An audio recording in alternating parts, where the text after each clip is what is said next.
Kwirinda Malariya birashoboka kandi biruta kuyivuza. Haranira kwirinda no kurinda umuryango wawe indwara ya Malariya. Wongera isuku y'urugo rwawe, ukuraho ibinogo, ibihuru, ibimene by'amacupa, iby'ibicuma, indyo n'ibindi bikoresho bishaje birekamo amazi biri hafi y'urugo, cyane cyane mu bihe by'imvura.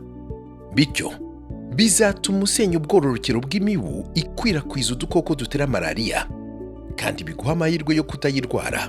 Ni ngombwa kandi gukinga amadirishya n'imiryango by'inzu bugorobye kugira ngo ubuze imibu ikwirakwiza udukoko dutera Malariya kwinjira mu nzu.